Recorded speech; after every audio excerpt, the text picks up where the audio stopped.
Hello बच्चों।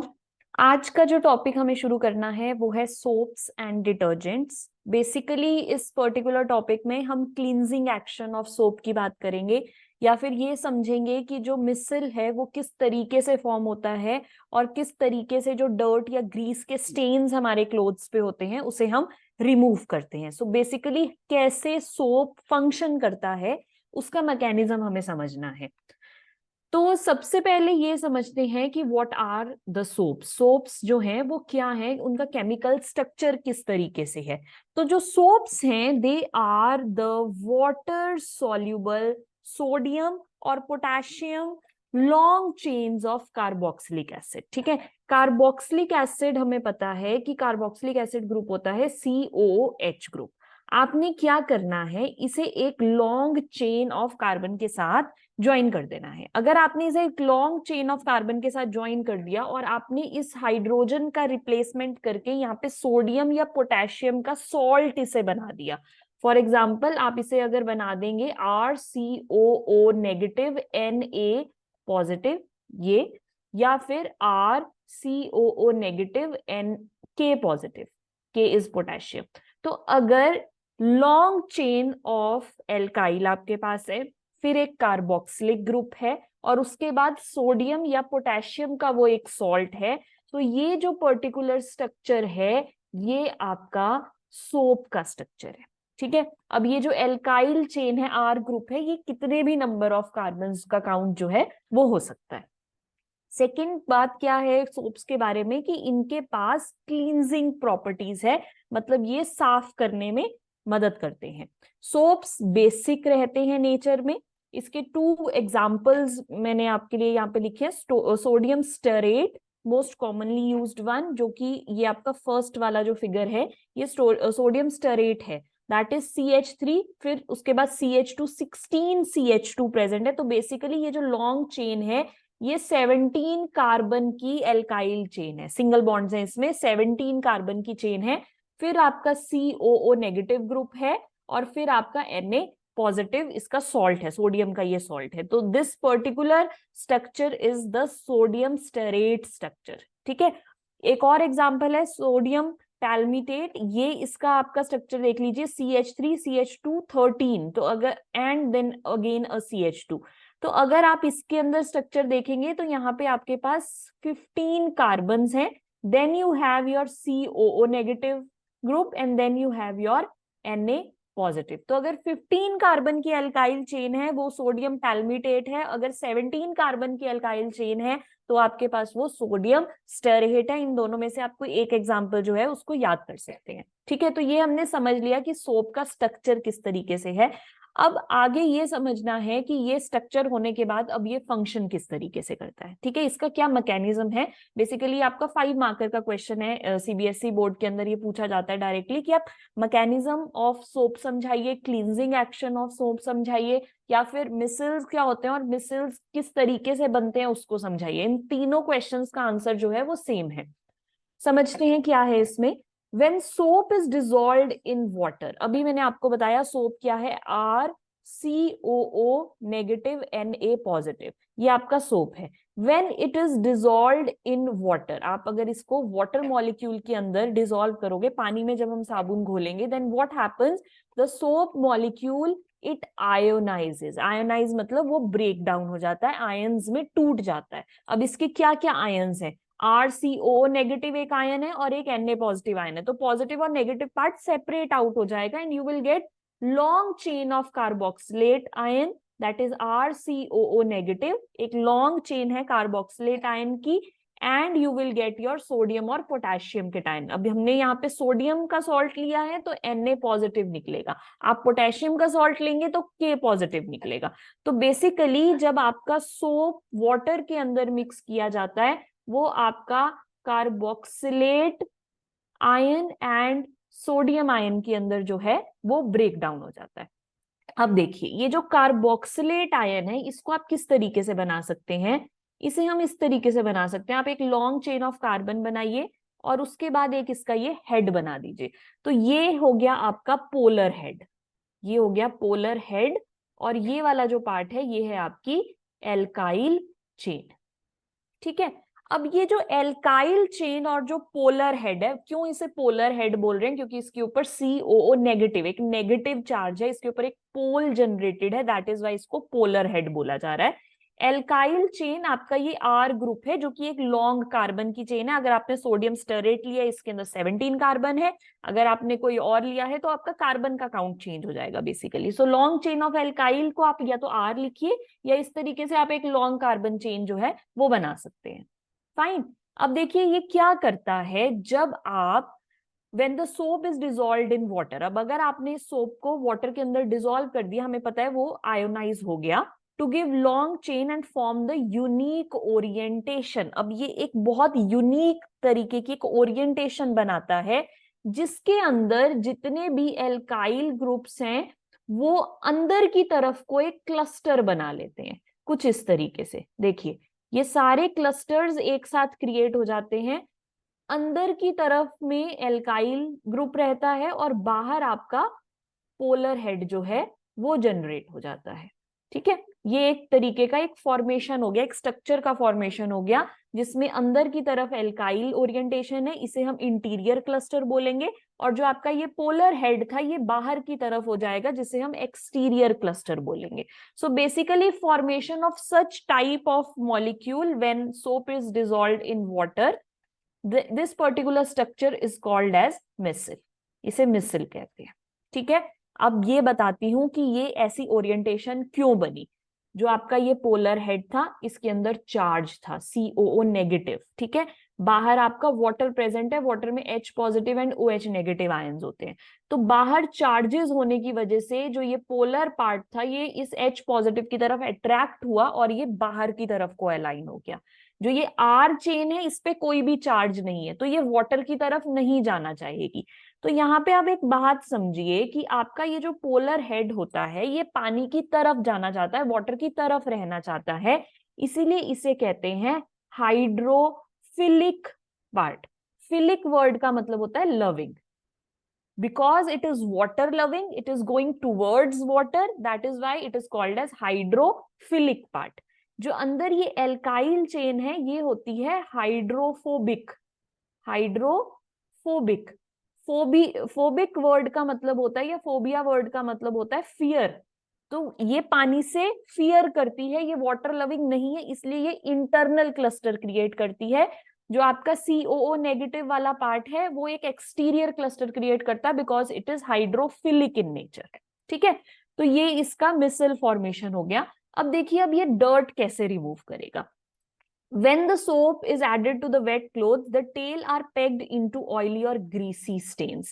आपका ये जो यहाँ पे आपको ब्लू कलर का एक स्टेन दिख रहा है, जब स्टेन आता है तो आपकी जो एल्काइल चेन है वो आपके स्टेन के साथ जाकर ट्रैप हो जाती है, वहां पे चिपक जाती है। ठीक है, और आपका जो पोलर हेड है वो वाटर की तरफ रहता है। तो ये इस तरीके से अलाइनमेंट होती है कि एल्काइल चेन अंदर की तरफ रहती है और आपका जो पोलर हेड है वो आपका एक्सटीरियर साइड में रहता है, एक एक्सटीरियर क्लस्टर बनाता है।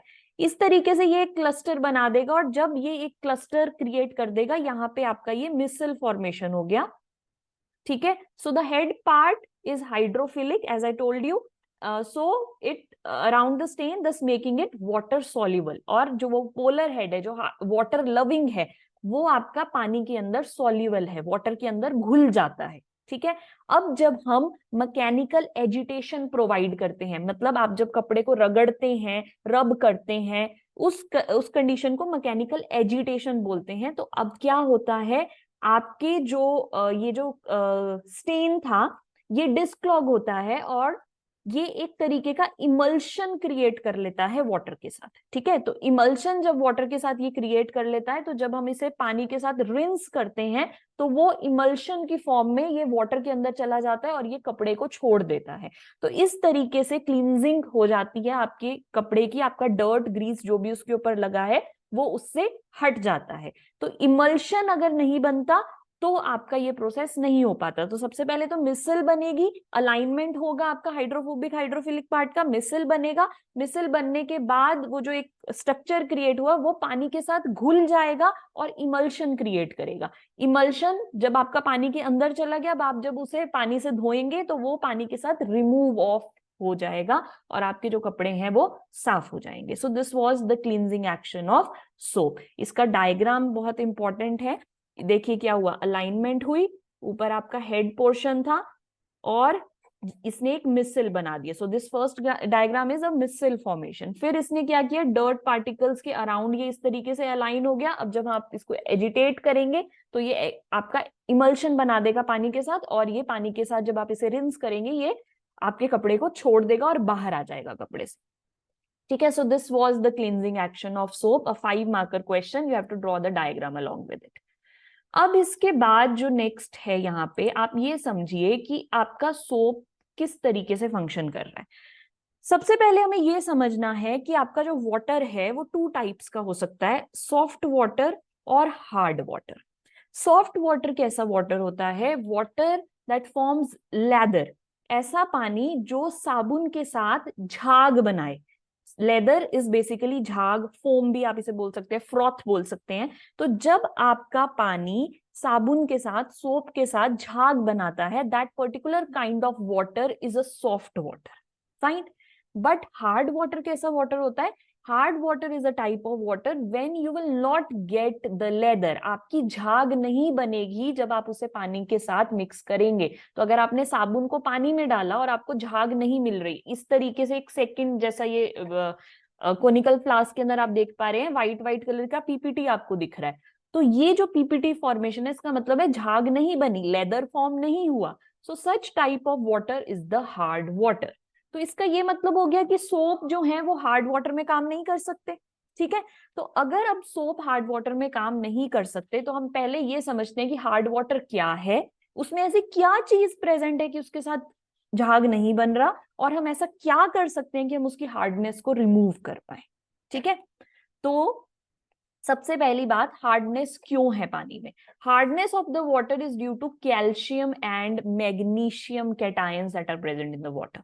ठीक है, अगर आपके कैल्शियम Ca2 पॉजिटिव और आपका मैग्नीशियम Mg2 पॉजिटिव, ये आयंस आपके अगर वाटर के अंदर प्रेजेंट हैं, कैसे प्रेजेंट होंगे, आयंस कैसे प्रेजेंट होते हैं वाटर के अंदर, सॉल्ट की फॉर्म में। मान लीजिए कैल्शियम क्लोराइड पानी के अंदर है, मैग्नीशियम सल्फेट पानी के अंदर है। ये जनरली जो सॉल्ट्स हैं ये पानी के अंदर ऐड ऑन हो जाते हैं जब वाटर आपके रिवर्स में फ्लो होते हैं, चट्टानों से टकराते हैं, तो ये सॉल्ट्स जो हैं ये वाटर के अंदर ऐड हो जाते हैं। अब इन आयंस के प्रेजेंस की वजह से हार्डनेस आ जाती है वाटर में, और ये साबुन के साथ मिलने पे आपको झाग नहीं देगा। तो इसका मतलब एक तरीके से आप साबुन वेस्ट करते रहेंगे, आपको झाग ही नहीं मिलेगा, आपके कपड़े साफ ही नहीं होंगे। तो अब आपको क्या करना है, you have to remove this calcium और magnesium cation from your soap, from your water, so that the soap can function. आपको इस कैल्शियम और मैग्नीशियम आयन को अगर आप निकाल देंगे पानी से बाहर तो आपका सोप काम करने लग जाएगा, it will be fine then. Okay, तो अब देखते हैं कि कैसे आपका स्कम बनता है, फिर समझेंगे कि कैसे इसे आप रिमूव कर सकते हो। स्कम क्या था, अभी मैंने आपको बताया कि अगर आपने हार्ड वाटर लिया है और अगर हार्ड वाटर के साथ आप सोप ऐड करते हो, आपको स्कम मिलता है। ठीक है, लेदर नहीं बनता उसमें, स्कम बनता है, जो कि मैंने आपको एक डायग्राम दिखाया था कोनिकल फ्लास्क में, व्हाइट व्हाइट कलर का वो जो सॉल्यूशन था। ठीक है, अब ये जो स्कम क्रिएट हुआ ये केमिकली कैसा दिखता है, इसका फॉर्मूला क्या है, रिएक्शन क्या है, ये समझिए। C17H35COONA, sodium stearate. स्टार्टिंग में मैंने आपको ये सोप का फॉर्मूला बताया था, ये सोप है। ठीक है, हार्डनेस ऑफ वाटर अभी मैंने आपको बताया कैल्शियम आयन, या यहाँ पे इसकी जगह आप Ca2 पॉजिटिव भी लिख देंगे, दैट इज ऑल्सो फाइन। तो अगर कैल्शियम आयन वाटर के अंदर प्रेजेंट है तो क्या करता है, ये इस सोडियम को रिप्लेस कर देता है। तो जब ये इस सोडियम को रिप्लेस कर देता है, अब कैल्शियम की वैलेंसी होती है 2 पॉजिटिव, सोडियम की वैलेंसी थी 1, इस वजह से इसके 2 मॉलिक्यूल्स इसके साथ ज्वाइन होंगे कुछ इस तरीके से, कैल्शियम के साथ C17H35COO, और यहाँ पे भी C17H35 एंड COO। तो ये स्ट्रक्चर, ये वाला स्ट्रक्चर है, बिकॉज कैल्शियम की 2 वैलेंसी है, इसलिए 2 पार्ट्स ऑफ एल्काइल चेन इसके साथ ऐड हो रहे हैं, और ये सोडियम इस क्लोरीन के साथ मिलके NaCl की तरह निकल जाती है। तो अब बेसिकली ये जो स्ट्रक्चर यहाँ पे फॉर्म हुआ इसे स्कम बोलते हैं, ये स्कम है। और ये जो स्कम है ये पीपीटी बना लेता है, ये इनसॉल्युबल होता है पानी में घुल नहीं सकता, तो पीपीटी बना लेता है, और यह आपका पानी के अंदर व्हाइट कलर का वो पीपीटी आपको दिखाई देगा। और झाग नहीं बनेगा, लेदर जो है वो प्रोड्यूस नहीं होगा। अब देखिए क्या करना है, जो स्कम बन गया, अब स्कम के क्या नुकसान है, ये भी आपका 2 मार्क्स के अंदर एक क्वेश्चन पूछ लिया जाता है एग्जाम में कि what are the disadvantages of formation of scum. पहले वो पूछेगा हार्ड वाटर क्या है, स्कम कैसे बनता है, और उसके डिसएडवांटेजेस बता दीजिए। तो 2-3 क्वेश्चंस कंबाइन हो जाते हैं और आपका एक 5 मार्कर क्वेश्चन इस तरीके से भी जनरेट हो सकता है। तो formation of the scum results in wastage of soap. आप सोप लगाते रहेंगे, आपको लेदर मिलेगा ही नहीं, झाग मिलेगी ही नहीं, और बेसिकली आप सोप का वेस्टेज कर देंगे। यहाँ पे आपका economically it is not beneficial for the formation of scum. ठीक है, दूसरी चीज क्या है, ये जो स्कम है, बिकॉज ये व्हाइट कलर का पीपीटी है, जब कपड़े गीले होते हैं और अगर स्कम बन गया है तो ये आपके कपड़ों के ऊपर व्हाइट कलर का पीपीटी सेटल हो जाता है और ये आपके कपड़ों को हार्ड कर देता है, और आपके कपड़ों पे जो कलर चढ़ा हुआ है, जो डाई है उसके ऊपर लगी हुई, उसको डीकलराइज कर देता है। तो ये 2 डिसएडवांटेजेस हैं अगर आपका स्कम फॉर्म हो गया है। ठीक है, अब देखिए क्या करना है, अब इसका सॉल्यूशन क्या है। इसका सॉल्यूशन ये है कि आप कपड़ों को सोप से धोने की बजाय आप क्या करें, उसे डिटर्जेंट से धुलिए। बिकॉज अब डिटर्जेंट आपके hard as well as soft water दोनों के साथ आपको लेदर देगा। ठीक है, तो हमारी प्रॉब्लम सॉल्व हो गई। आपके हार्ड वाटर के साथ अगर आप डिटर्जेंट से कपड़े धुलते हैं तो आपको लेदर मिलेगा, झाग मिलेगी। तो अब ये समझिए कि डिटर्जेंट और सोप में स्ट्रक्चरली क्या डिफरेंस था कि सोप के साथ लेदर नहीं बना और डिटर्जेंट के साथ बन गया। तो स्ट्रक्चरली क्या डिफरेंस है, डिटर्जेंट्स जो हैं वो सोडियम या पोटेशियम के सॉल्ट्स होते हैं विद सल्फोनिक एसिड और अमोनियम सॉल्ट्स विद क्लोराइड और ब्रोमाइड्स। इसको मैं आपको बना के शो कर सकती हूँ, जैसे आपका आर ग्रुप ये हो गया आपकी एल्काइल चेन। अब सोप में क्या था, COO नेगेटिव, यहाँ COO नेगेटिव नहीं है, यहाँ पे है sulphonic acid that is SO3 negative. ठीक है, और इसके साथ ये क्लोराइड या ब्रोमाइड के आयंस होते हैं। तो ये जो है ये आपका फॉर्मूला आप कह सकते हैं, एक स्ट्रक्चर कह सकते हैं डिटर्जेंट का। सोप का कैसे था, चेन थी with COO negative, this was your soap and this is your detergent. ठीक है, तो अब डिटर्जेंट में बेसिकली जो पोलर हेड था वो चेंज हो गया। डिटर्जेंट के अंदर वो सल्फोनिक एसिड का पोलर हेड था, सोप के अंदर वो कार्बोक्सिलिक एसिड का पोलर हेड था। तो अब ये आपको लेदर देगा even with the hard water. Uses क्या है डिटर्जेंट्स के, बेसिकली ये शैम्पूस के लिए यूज होता है, और दूसरा ही आपका कपड़े धुलने के लिए, क्लींजिंग ऑफ क्लोथ्स, उसके लिए ये यूज होता है। तो डिटर्जेंट्स 2 जगह पे यूज होगा, शैम्पूज में, और जो कपड़े धुलने का डिटर्जेंट होता है basically that is the detergent. Soaps and detergents के अंदर अब डिफरेंट समझते हैं। This is also one of the most important question जो प्रीवियस ईयर्स में पूछा गया है। तो क्या डिफरेंस है सोप्स और डिटर्जेंट्स में। जब हम सोप्स की बात करते हैं वहां पे एक एल्काइल लॉन्ग चेन होती है जिसके एंड पे जो पोलर हेड होता है वो कार्बोक्सिलिक एसिड होता है। बट जब हम डिटर्जेंट्स की बात करते हैं, लॉन्ग एल्काइल चेन के बाद जब जो पोलर हेड हमें मिलता है वो सल्फोनिक एसिड होता है। ठीक है, तो सोप्स के अंदर लॉन्ग चेन के एंड में COO नेगेटिव होगा, इसमें लॉन्ग चेन के एंड में SO3 नेगेटिव होगा। सेकेंड पॉइंट है कि आपके जो सोप्स रहते हैं वो लेस क्लींजिंग एक्शन शो करते हैं as compare to your detergents. ठीक है, और जो आपके डिटर्जेंट्स हैं वो बहुत ज्यादा स्ट्रॉन्गर क्लींजिंग एक्शन जो है वो शो करते हैं। थर्ड पॉइंट है they cannot be used in hard water. आप हार्ड वाटर में सोप्स को यूज नहीं कर सकते। क्यों नहीं कर सकते, क्योंकि वो स्कम बना देगा, आपके कपड़े खराब कर देगा, डाई निकाल देगा, बहुत सारे डिसएडवांटेजेस हैं। बट आप डिटर्जेंट्स को हार्ड वाटर में यूज कर सकते हैं। नेक्स्ट पॉइंट है जो सोप्स हैं वो हार्ड वाटर के साथ स्कम देते हैं, that was the insoluble salt जिसका पीपीटी सेटल हो जाता है वाटर के अंदर। बट जो डिटर्जेंट्स हैं वो hard water as well as soft water दोनों के साथ आपको लेदर देंगे, दैट इज द फ्रॉथ और the foam that is formed. Soaps biodegradable होते हैं नेचर में, हार्म नहीं करते नेचर को, बट जो डिटर्जेंट्स हैं वो नॉन बायोडिग्रेडेबल हैं जो कि आपके वाटर को पॉल्यूट करते हैं। So these were the differences between your detergents and the soaps. Fine. So it was all about this topic, soaps and detergents, cleansing action of soap. I hope the concept is clear. Still, if you have any doubt, you can ask me in the comment section. Thank you. Stay happy. Keep learning, take care, bye bye.